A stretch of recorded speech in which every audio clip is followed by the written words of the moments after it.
مشاهدينا الأفاضل، أهلا ومرحبا بكم. نشرة الأخبار من الفضائية الإريترية، معكم فيها شهاب الرأي والمسهل بأهم وأبرز العناوين.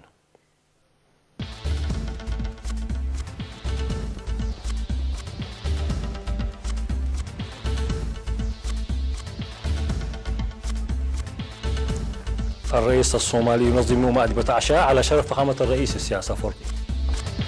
البلاد تشارك في معرض التجارة الأفريقية المنظم بجمهورية مصر العربية. انعقاد المؤتمر الخامس لمتابعة الأضرار الجانبية للأدوية. مسلحون يقتلون أكثر من 40 من الطوارئ في مالي.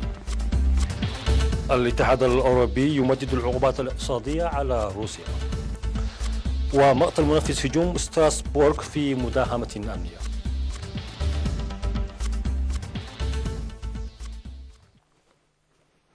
مرحبا بكم.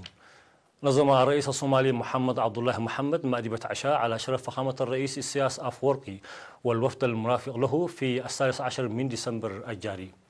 وحفلت المناسبة التي شارك فيها عدد من الوزراء وأعضاء المجلس والضيوف والمدعوين حفلت بتقديم فقرات فنية متنوعة قدمتها فرقة فنية صومالية. كما قدمت الفرقة الفنية الصومالية نشيد بلغة التجرينيا بعنوان إريتريا والصومال.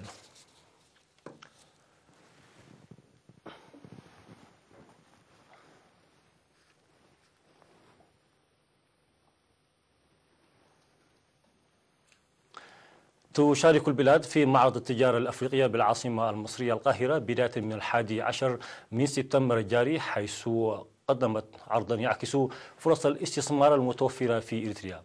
وينظم هذا المعرض الذي افتتحه رئيس وزراء جمهورية مصر العربية الدكتور مصطفى مدبولي بالتنسيق مع مفوضية الاتحاد الأفريقي والبنك الأفريقي للاستيراد والتصدير والحكومة المصرية، وسيستمر ل7 أيام. وقد شارك الوفد الإريتري بقيادة مسؤول الشؤون الاقتصادية بالجبهة الشعبية للديمقراطية والعدالة سيد حاغوس غبريهيوت في المؤتمر المنظم ضمن المعرض التجاري الذي يبرز تطور العلاقات بين الدول الأفريقية في المجالات التجارية والاستثمارية. والتقى مسؤول الشؤون الاقتصادية بالجبهة الشعبية للديمقراطية والعدالة سيد حاغوس غبريهيوت على هامش المعرض التقى بمسؤول البنك الأفريقي للاستيراد والتصدير الدكتور بنديكت أورما، حيث تبحثا حول تعزيز العلاقات وتمويل المشاريع. هذا وقد عرضت الشركات المحلية والعالمية في إريتريا منتجاتها في المعرض الأفريقي. افتتحت يوم أمس 16 من ديسمبر الجاري فعاليات المؤتمر الوطني الخامس لمتابعة الأضرار الجانبية للأدوية في قاعة الكونفدرالية الوطنية للعمال. وتشهد مداولات المؤتمر الوطني الذي يشارك فيه ممثلي المهنيين الصحيين القادمين من مختلف أقاليم البلاد، تشهد مناقشة الآثار الجانبية للأدوية وخاصة أثناء معالجة أمراض السل والملاريا وغيرها من الأمراض. كما تقدم في المؤتمر أوراق بحثية حول تلك الآثار وكيفية الحد منها. وفي رسالة المدير العام لقسم مراقبة الأدوية والأغذية السيد إياسو باهتا أوضح فيها بأن إريتريا حققت إنجازات مشهودة فيما يتعلق بمتابعة الأضرار الجانبية للأدوية والحد منها، وذلك بفضل المعلومات الدقيقة والسريعة التي يتم تداولها بين المهنيين الصحيين فيما يتعلق بتلك الآثار. وأشار السيد إياسو باهتا إلى إمكانية خروج المؤتمر الوطني الخامس بأفكار بناءة تدفع البلاد إلى تحقيق المزيد من النجاحات في الحد من الأضرار الجانبية للأدوية. وفي المعلومات التي أدلى بها مسؤول وحدة متابعة الآثار الجانبية للأدوية في قسم مراقبة الأغذية والأدوية السيد مولجيتا رؤسوم لوكالة الأنباء الإريترية إيرنا، ذكر بأن عملية متابعة الآثار الجانبية للأدوية في إريتريا بدأت عام 2012، حيث حققت في الوقت الحالي إنجازات كبيرة. وتتربع إريتريا تصنيف القارة الأفريقية فيما يتعلق بمتابعة الأضرار الجانبية للأدوية وإعداد معلومات نشطة ودقيقة عن تلك الأضرار. قدمت دعوة لمؤسسات المرافق الخدمية في السمينار الذي نظم في قاعة إدارة الإقليم الأوسط في 12 من ديسمبر الجاري لتقديم خدمات ترتقي بالقطاع السياحي. وفي السمينار الذي شارك فيه وزيرة السياحة السيدة سكالو منقريوس وحاكم الإقليم الأوسط اللواء رمضان عثمان الأولياي وسكرتير الجبهة الشعبية في الإقليم الأوسط السيد يوسف سايق، ألقت المدير العام لقسم السياحة في الإقليم السيدة ليا جبرآب كلمة أوضحت فيها بأن القسم يبذل جهود حسيسة للارتقاء بجودة المرافق الخدمية. وأشارت السيدة ليا إلى إجراء مراقبة لازمة في 1300 من المرافق الخدمية من أصل 1500 مؤسسة في الإقليم الأوسط، حيث تم تكريم 36 مؤسسة عام 2018 قامت بخدمات راقية في نظافة وعناية المطبخ والمخازن ودورات المياه والفندقة والمأكولات وغرف الضيافة وغيرها من الخدمات. وقالت السيدة ليا إن حسن الاستقبال من سمات قيم الشعب الإرثي، داعية المرافق الخدمية للاتسام بالأخلاق الحميدة والصفات الطيبة بحسن الاستقبال، مدركين أنهم يعكسون قبل جميع انطباع البلاد. من جهته ذكر حاكم الإقليم اللواء رمضان العثمان أولياي ذكر المرافق الخدمية توفير العديد من اللغات التفاهمية وتسيير أنشطتها اليومية بوضع قائمة الأسعار تماشيا مع ملائمة الأسعار المعقولة الحالية. وفي الختام وزع كل من وزيرة السياحة السيدة سكالو مونقوريوس وحاكم الإقليم الأوسط اللواء رمضان العثمان أولياي وغيرهم من المسؤولين وزع الشهادات التقديرية ل 36 مؤسسة نموذجية.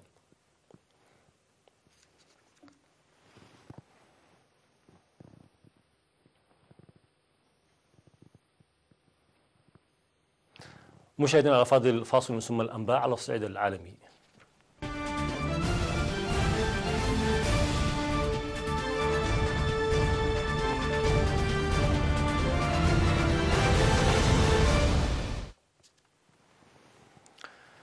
قال مسؤول إن مسلحين على درجات نارية قتلوا أكثر من 40 مدنيا من الطوارق هذا الأسبوع في شمال مالي، حيث تنشب الاشتباكات بسبب نزاعات حول الأرض والمياه. وتزيد أعمال العنف هذه من تعقيد الوضع الأمني الصعب بالفعل في المنطقة الصحراوية التي تستخدمها جماعات إسلامية متشددة في شن هجمات في مالي وعبر الحدود في غرب أفريقيا. وقال نانوت كوتيا رئيس بلدية ميناكا إن 43 من الطوارق قتلوا في قرية على بعد 20 كيلومترا خلال اليومين الماضيين. كما قالت تنسيقية حركات أزواد جماعة الطوارق الانفصالية الرئيسية إن 47 من المدنيين الطوارق قتلوا في منطقة تيناباوا ولم تعلنوا أي جهة مسؤوليتها. وتشهد مالي اضطرابات منذ أن سيطر متمردون من الطوارق وجماعات إسلامية في تحالفات هشة على شمال البلاد عام 2012، مما دفع القوات الفرنسية للتدخل لإخراجهم في العام التالي.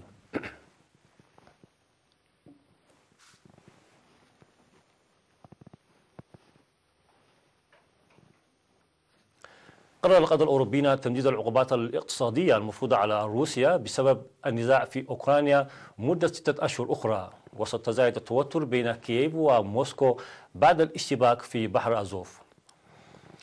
وفرض الاتحاد الأوروبي العقوبات على روسيا للمرة الأولى في يوليو من عام 2014 بعد إسقاط الطائرة الماليزية التي كانت تقوم بالرحلة MH17 فوق أوكرانيا، مما أدى إلى مقتل 298 شخصا. وألقى الاتحاد الأوروبي بمسؤولية ذلك على المتمردين الموالين لروسيا. وتستهدف العقوبات قطاعات كاملة من الاقتصاد الروسي بينها شركات النفط. وتصاعد النزاع الأوكراني الروسي مرة أخرى الشهر الماضي عندما صادرت القوات الروسية 3 سفن أوكرانية واحتجزت طاقمها أثناء محاولتهم العبور في مضيق كرتش من البحر الأسود إلى بحر أزوف. وفي وقت سابق أعلن الحلف أنه سيسلم أوكرانيا معدات اتصالات بنهاية العام لمساعدتها في مواجهة سلوك روسيا المزعزع للاستقرار. وإضافة إلى العقوبات الاقتصادية التي تشمل العديد من القطاعات الروسية، يفرض الاتحاد الأوروبي عدة إجراءات تستهدف أفرادا ومنظمات بسبب قيام روسيا بضم منطقة القرم في العام 2014 وبسبب النزاع المستمر في أوكرانيا. أكدت وسائل الإعلام الفرنسية أن الإرهابي الذي نفذ الهجوم الذي أودى منتصف الأسبوع بحياة 3 أشخاص وأصاب 13 آخرين في وسط مدينة ستراسبورغ شريف شيكات تم قتله من قبل قوات الأمن. وشاركت شبكة إخبارية إلى أنه تم إسقاط شيكات في حي نودورف حيث كان يحتمي عقب تنفيذ الاعتداء، وأن عملية مداهمة موسعة جرت هي الثانية لضبط الجاني. وذكرت التقارير الإخبارية أن الشاب البالغ من العمر 29 عاما والمولود في ستراسبورغ تم تحييده بمخزن كان يتحصن داخله، وكانت أجهزة الأمن قد دفعت ب 700 شرطي منذ الثلاثاء الماضي بحثا عن المشتبه فيه، إضافة إلى تعزيزات على الحدود إزاء المخاوف من فراره إلى ألمانيا. بدوره أعلن وزير الداخلية الفرنسي كريستوف كاستانير مقتل شريف شيكات، وأوضح أن سوق أعياد الميلاد التقليدي في قلب مدينة ستراسبورغ سيفتح أبوابه ثانية أمام الزوار.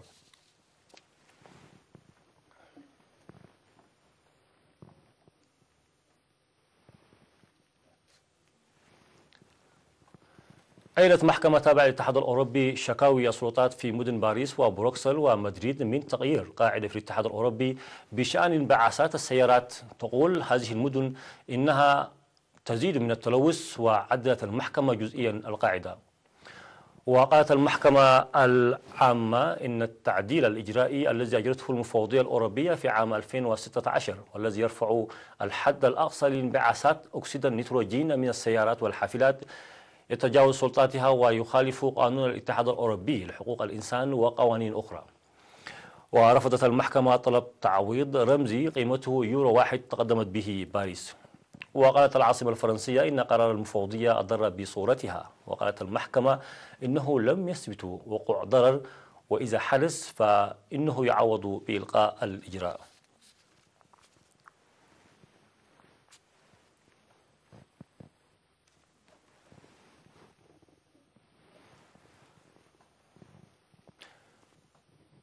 نهاية النشرة، شكرا لكم على حسن المتابعة.